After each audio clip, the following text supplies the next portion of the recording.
oil industry.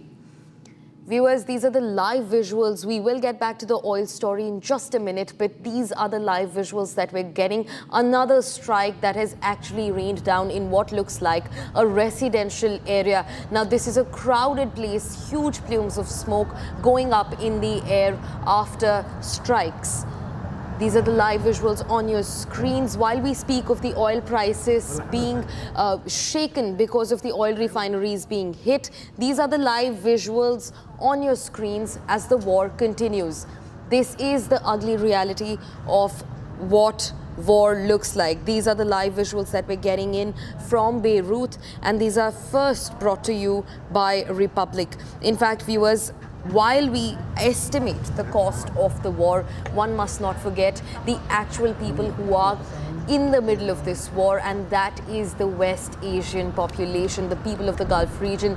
These visuals are live from Beirut. This is what looks like a residential area. Now, this could be a military establishment that has been struck, but that's highly unlikely. There are barely any military establishments, placed thick in between residential areas. So this has to be an attack on civilians. War crimes on war crimes are being reported in the ongoing war in Gulf. Now remember, these visuals come from Beirut. Beirut is not an immediate or a direct stakeholder of the war at all. It is just another country in the Gulf region that houses various bases of the US military. Even some of the UK military finds itself inside Beirut.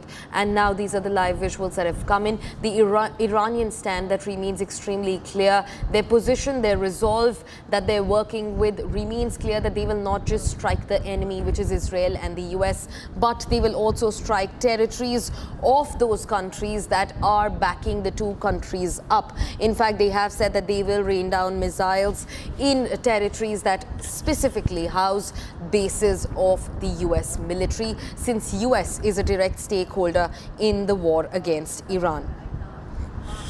These are the live visuals that we're getting in from Beirut. The war escalating with each minute as West Asia remains on the brink. And while we're talking of oil prices, while we're talking of life loss, civilian deaths, we're talking of children that have been killed, schools, houses, residences flattened. This is another visual live on your screens from Beirut. This looks like a civilian area. We haven't been able to confirm the exact location of where this is happening in Beirut, but you can see the cost of a war. You can see that it is the civilians who are paying the cost of this war.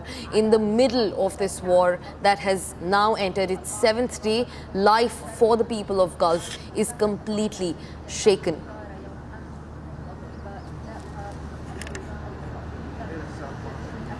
These are the visuals that we're getting, and they're live from Beirut. Now remember, this is not the first strike to have hit Beirut. This is in fact the third one. The first one came on day 2 of the war. We're in day 7, and Beirut now continues to pay the price of the war that's ongoing in the region. Now remember, this also, we've been saying this since day 1 of the war, this attack from Iran it risks the larger involvement of the Gulf region into the war. It risks countries being pulled in, and not just countries in the Gulf region, but the ripples have been sent so far that even countries from West, from Europe, are now stepping in indirectly to pad up US and Israel and become a part of the larger conflict. We saw Italy, we saw France, Germany, Spain stepping in and saying that they will send in their warships, their armory, their armament, their military supplies. Troop involvement has not been mentioned yet, but armory support has been promised from the side of various countries in Europe and various countries in the West. This right now on your screens, these include the attacks that have been carried out by Iran.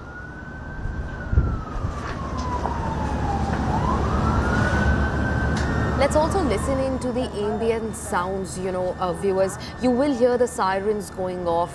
You will hear the panic that's going off after one strike. Now, the smoke has calmed down, but it took so much time. And that in itself is enough to remind us what this impact must have felt like on ground zero.